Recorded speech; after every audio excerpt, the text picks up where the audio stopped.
Hi there. So I wanted to catch you up on what's been going on. Um, so the latest I think I'll share is I went to visit my parents, and right before I left, the night before I left, my husband and I, Rohit and I, got into a huge fight. Um, and I can't remember what I shared with him. It was I think I was talking to this friend of mine whose daughter has, hears voices and that we believe has schizophrenia, but we haven't labeled it, but pretty severe mental illness. And his question was like, who the hell am I to like be providing therapy or supporting them when I don't have a degree, credentials, or experience with these populations? And no matter what I said, it was super triggering to the point where I was like, I don't think we should have this conversation where we have very fundamental different, belief systems. So I was like, let's just stop here. And I left. I finished packing, and he followed me, like with a, you know, real intensity. Wouldn't let it go. Ended up getting to a pretty heated until I just shut down and stopped talking. And finally, he kind of just stormed off. And it was silence after that. I thought, you know what? I'm just not going to bring this topic up and just keep it civil. I left the next morning, and on the plane ride, I remember I was like meditating on it. And the thing that came to mind for me was unhinged. That's how he felt to me. He was coming unhinged. So I pondered on that. I was like, wow, our relationship is like, I didn't expect it to get this bad. It's like how he had specific, like his request to me was, I want you to stop doing this stuff and recommend medications because that's proven. When I said I can't do that, I don't believe in that unless that's a last resort. And I'm not making decisions for this person's daughter. I'm sharing stuff with her mother. And, she's the psychiatrist. She'll decide what she thinks appropriate for her daughter. She seems to find it very valuable and wants to meet with me on a weekly basis. So I'm going to just continue with that. And the sheer amount of like anger, rage that I felt was like, it was even like, so you're not going to do what I'm asking, that type of thing. And I said, no, I'm not. Um, so when I was on this plane ride, I was thinking, I started just meditating and I was reflecting, on how he had reacted. And after I like realized he's coming unhinged, my next thought was, can I just feel into what he might be feeling? And I realized he works in an ER. It's very reactive. People have very acute conditions. He is, much more left brain dominant, which is like, extrinsic validation, metrics, analysis, things that are proven, certain are the things that are most appealing, not having a lot of change, and I'm meanwhile talking about going into the depths of darkness and collective uh, humanity. So super triggering. So I was kind of reflecting on that, and my heart just opened, and I just felt like where he was coming from and why it made total sense from his angle and his perspective, his experience, his worldview. And I just kind of left it there, and with a little bit of a sadness, like this is someone so close to me who I can't connect with on the thing that I'm so inspired and passionate about. So I left it there. And then later that day, I happened to have a triad with the Timeless Wisdom training team. And when we each were sharing it, I brought it up, and we were each bringing it into our bodies, feeling what are we feeling in our bodies right now as we speak. And as soon as I did that, like I just immediately felt tears, and it was like I'm feeling a little bit now. It was like this. It was this. It was the sadness of, someone that you love, um, feeling so much pain, maybe feeling totally alone, even feeling alone myself. In that my partner, I can't share the most incredible transformative moment in my life, and I know it's like the perfect design. There's still all this sadness around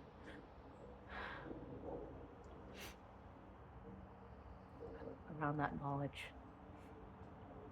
So just like that, I was able to like feel into my heart, and it just softened it. And it just made me feel like kind of an honoring of what he was feeling and what was happening around, and the sadness that he was probably also feeling. So I remember, and it just really opened my heart. And when I got to my parents' place, the thing that was so beautiful and so striking was my mom and I have never really been close. She was bipolar most of my childhood, and it was undiagnosed. And so I wasn't able to develop a close connection with her because, she had her trauma triggered frequently. And they say with developmental trauma, it's disconnection from other, loss of sense of self. And so then, there are all these other symptoms. So my workaholism, some of my manic, high energy kinds of behaviors, other things that are classic and, not so extreme, still very high functioning because they're all socially acceptable, but still very characteristic. But what was so amazing was when I came to my parents' place, my mom immediately said, "Let's go outside in the sunshine." I've never heard her say that. I went out there and she was telling me how she started teaching this kirtan class, just teaching spiritual songs that they sing. And then she was taking, she likes to read the scriptures, so she was taking one or passage or more from the scriptures, and she was creating these creative stories around it. So she started singing to me, and she was telling these stories, and she was laughing and smiling. She was all lit up. And I just Mom, when did this begin? And previously she'd always her whole world revolved around my father. He would teach spiritual, he'd do yoga, he would give lectures, and she would just be in the background, afraid of getting in front of the crowd, but really craving that, increasingly craving that, and being upset that if he didn't do it, because she wouldn't have an avenue to explore the spirituality. And then to have such a big shift where she was teaching herself every month, these classes, and having an audience, individuals that were interested, was so new. So I asked her, and she said it started a couple of months ago. And I was thinking, they say when you heal yourself, you heal 7 generations forward and 7 generations back. And I wondered if all the healing that I'm doing, who knows, maybe it's affecting my mom or me. And so then it's she can feel that and I can feel that, and who knows. But it was just this beautiful realization that I'm healing the relationship with my mom and feeling so much closer to her, which is really beautiful. So while I was there were a couple of things that happened that I wanted to share. And it all comes down to what this astrologer who did a reading for me yesterday captured so resonantly, which is the month that I'm in right now. It's all about learning that everything in the cosmos is a reflection of self, and I'm going to learn unconditional love of self. So it becomes, everyone. So what I'd experienced that in this triad that I mentioned, where it's as we opened our hearts, the more connected we felt, and the more that could come up, and the more we could help each other process. And then I was doing this with a friend of mine, and they were basically, we were talking about things that really triggered us. And what was interesting was, what we started exploring was sharing these stories. And then what we did was we started practicing, where can we feel it in the body, each of us, for ourselves first, then can we feel it for the other person. So this is the kind of thing that Thomas Hubel is teaching as well. Can you start to track both your own and the other person's energy? And I think what's happening is the more you clear, the more expanded your consciousness can be. Your awareness can now encompass more people. So then that becomes self. It's not just here. When I have a lot of trauma, I can only focus on here. I don't have the capacity to tune into other, right? This is empathy. But as I keep healing and clearing, now whatever you put your awareness on, you can now, and the more you heal. So Thomas, for example, can co-regulate with up to 500,000 people. So essentially then you can, we were trying this, can I expand my awareness to this other person one-on-one, and start to feel, and we were doing this in the triad as well. And then what we would do is we would try to feel into it and feel tightness. I remember I was feeling tightness for them in my chest, and they were feeling it similarly in their chest. And then it's okay, can we just be there with it, what Thomas teaches, right? It's can we soften into it? And then it was if it's too deep a trauma, it doesn't necessarily resolve. So then we went to what's the feeling? And it was shame or guilt, or there were some sensations there, and it was everything's a reflection. So these are, the reason I can feel it is because there's a part of me that resonates with what this person is feeling. And so essentially then I was able to brainstorm with them. Are there different ways to reframe this belief? Because we know fundamentally, right, neuroscientifically, the system is always trying to heal itself. There is a deep intelligence trying to balance itself. So, it's when something happens to you, and it registers as trauma. So for example, a simple example, when I get stressed, my system's trying to bring me back to balance, right? Fight or flight is trying to bring me back to center. Well, maybe the memory of eating ice cream and cookies and birthdays and celebrations. So the system's oh, maybe I'm craving sugar. Birthdays and celebrations, so those were good times. When I ate those things, what if I eat those things? I'll be feeling, good. I can bring my system back into balance. So that's what it goes after. It's always trying to balance, bring it back to balance. And it uses whatever it has in the memory bank and the experience. So I was sharing examples. And then what they said was, they remembered that they felt powerless in this relationship for a long time. So the thing they did then, they felt ashamed for, and what we realized was It was actually a way to compensate. The system was trying to compensate for feeling powerless. Now they wanted to feel powerful, to come back to a state of balance. So they did something, and then it was all about the narrative. So once we started brainstorming that, then they were able to start feeling it dissolve, the tightness, fragment, and dissolve. And then what we started practicing was like, can we channel and ground that energy into the earth? Open the heart, ground the Sushumna, and channel the energy. And we were able to eventually do that. And where we both ended up was, because I was doing the same when I was releasing my own sankharas in my system, any that were resonant or reflection. It's a reflection of self. So again, it comes back to love of self. It's like, so essentially, can you, and it is a form of love where you're actually able to accept it and ground it, and you're transmuting low vibration darkness through the frequency of love, which is the heart, and dissolving and releasing it, transmuting it to light. So we're able to do this, and we both came to this place of deep tranquility, unlike I've ever experienced before. And then even after the call, I was like, I felt in my second chakra, that's where they felt it. And this is what's been my journey all this time for the last, I don't know, several months, was essentially like second chakra, fifth chakra. So my desire, identity, and then expression of desire, voice. So essentially it was reflections of I'm being shown more and more people with deeper and deeper traumas of my own, so a reflection of my own trauma, especially the second chakra. So it was fascinating learning of like how you can start to like move through this now. So then I met another friend of mine who is an addict, a drug addict, and like has had all these relapses and is really trying to, really highly educated, incredibly bright, kind individual that was introduced to a drug addiction when they were young and kept relapsing into it and was now headed to a rehab center. And what I was sharing with them all the things I'd learned and like the things that we were exploring for healing, like discovering that neurofeedback, and that, now starting to work with these like Mongolian shaman to see if we could leverage what are rapid ways to get people into theta states so they can start to self-heal. And one of the things that I shared was the chimney, which I shared in the previous one, that like people who, if they're very empathic or sensitive, they tend to pick up the collective energy or other people's energy, and their chimney, which is a energetic channel from the base of the neck, upper shoulder blades, up a couple feet above the head. If that gets clogged, then whatever they even process can't leave the system. So as soon as I said, he was like, I'm totally game. Like, if you want to, so we went outside. And initially I said, let's do a Sushumna clearing. So we cleared the Sushumna. And as we were clearing, and the first thing I said, let's close our eyes. And, one thing he said was, I don't normally like to close my eyes because I hear these voices and malevolent voices. But he said, I feel really safe and I really trust you. So I'm going to try this. So he closed his eyes, and I started helping him clear each of the chakras, and moving down from the seventh all the way down and grounding it into the center of the earth.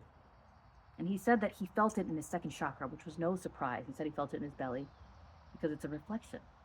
His wound is a deeper one of mine. That's why he's coming into my radar, or my higher self has brought him onto my path.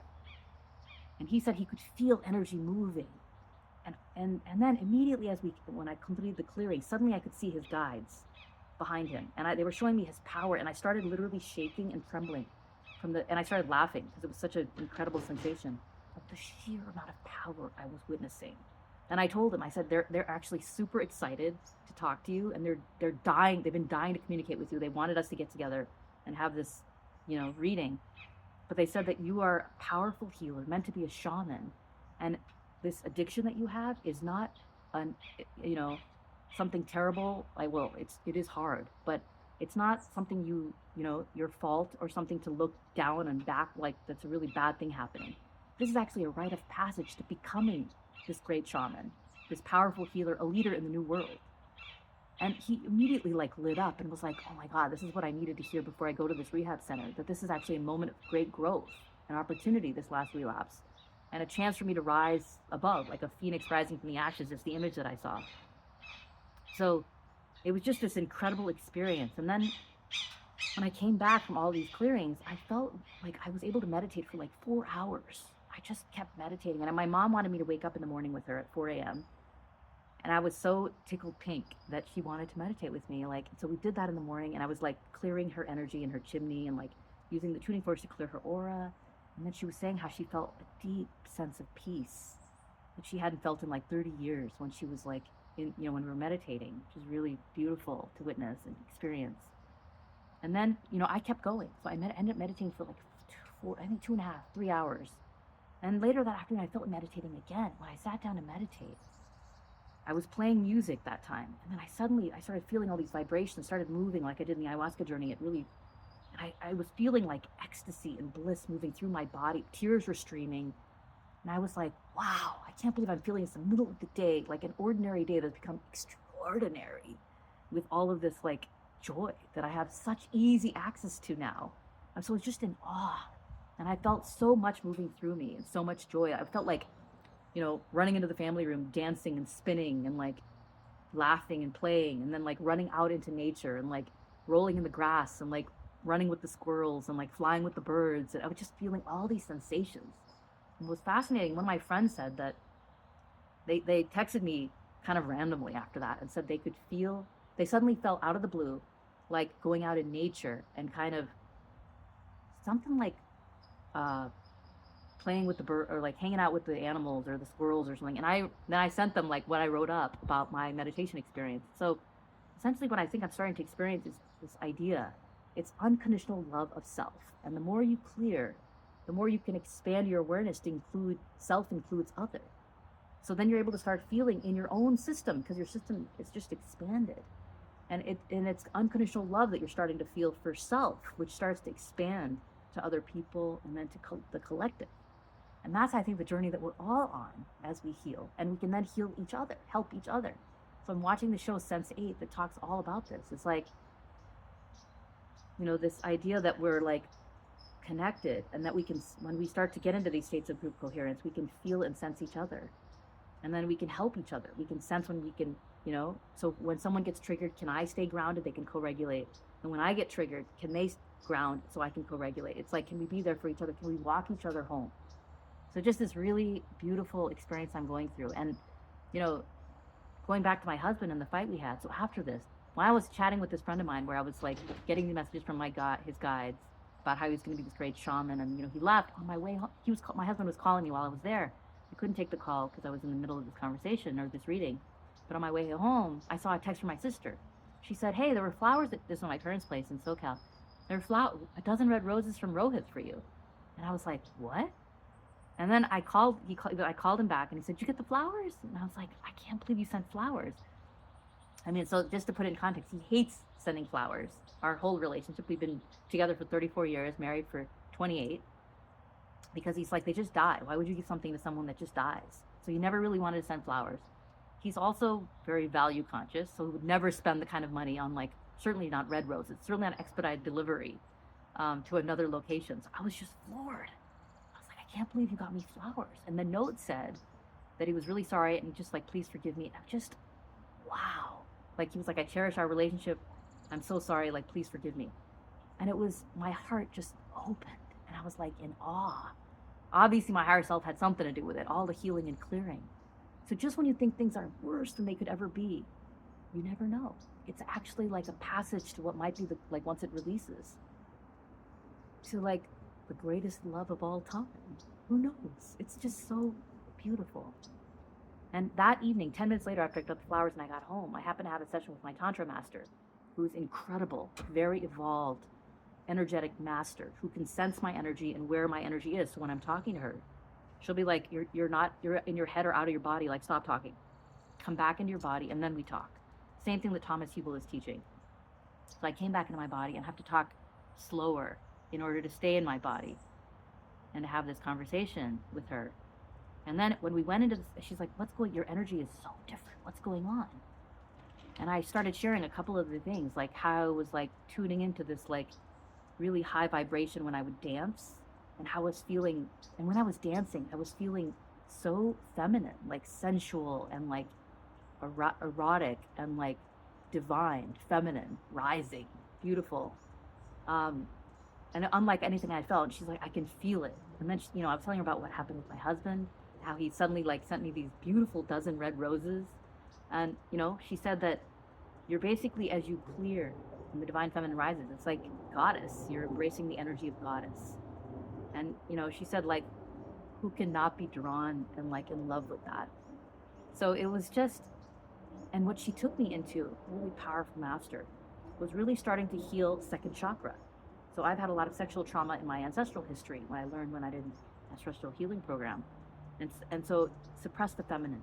And when I went into the ayahuasca journey that I can put in the description, my higher self actually took me to a really lower dimension into my second chakra, healing centuries of ancestral trauma. And I was overwhelmed with sadness, sobbing, my body shaking from the amount of trauma I was touching, teetering on the edge of insanity. That's what my video was called, because that's literally what I felt. I felt like I was being overwhelmed in psychosis and depression and sadness, and thought I may not be able to come back. And my higher self would tap me or like send electric shocks in my wrist to bring my awareness back to my heart so I could ground the energy, use the tools I'd learned, transmute it into light, and then continue healing, come back to this dimension from that lower dimension where I may have gotten stuck if I didn't have the tools or my higher self, a third party almost, to help me come back.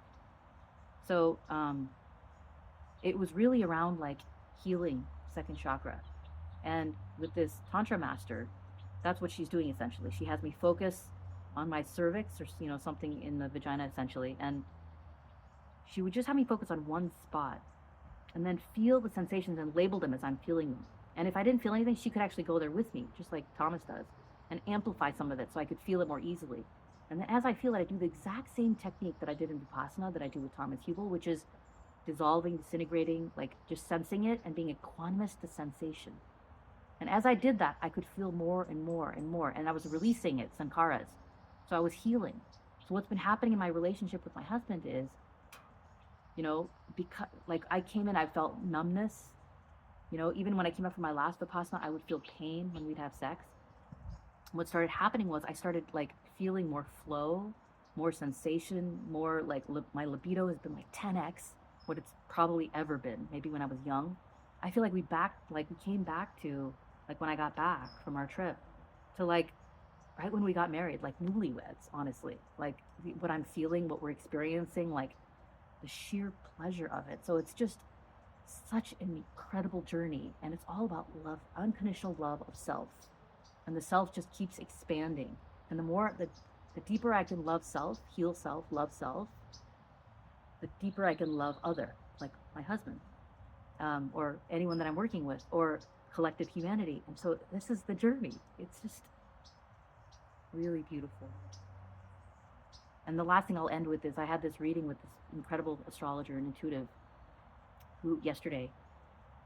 And what she said that, I mentioned that, I'm going to be experiencing unconditional love of self. And then I'm going to realize that everything in the cosmos is a reflection of self. And then she said that I'm destined to become, she said, a teacher of the highest order, which it feels surreal to me. And she mentioned Babaji was the energy she was feeling, like that type of teacher. She said it was Saturn-Sun conjunction, for those of you that are into astrology, on Mars, in Pisces, I think she said. And she said basically, so Mars is all about action. So she said you're going to be activated in this next month to action in the limitless, which is Pisces. It's like water, emotion, ocean, vast, limitless ocean of humanity. She said it's on the Leo-Aquarius axis. Aquarius is humanity. Leo is the sun house, and this is where Sun-Saturn conjunction is. Saturn, a lot of people are scared of. It's Father Time and Kronos. They say he's like the ultimate teacher, usually through hardship and like pain. But she said, you're going to be you've been moving through that. And that's been your past, which I've seen in past lives. Like I always went to the edges of darkness, even in this life. I was drawn to addicts, like severe mental illness, like to, kind of the darkest things that within me and within others. I was always drawn to that, working in prisons, like connecting with the dead, working with and becoming friends with addicts and people, and wanting to help and heal severe mental illness. All reflections of my deepest states from all of these past lives.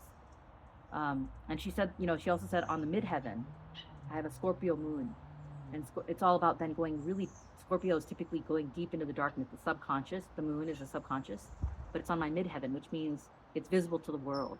So what she said is you're going to be going into the depths of your darkness. You're going to heal, and then you're going to share it with the world. You're going to shine your light, Leo, and the light, the sun, with the world. So who knows? Let's see what happens. All right, we'll talk soon.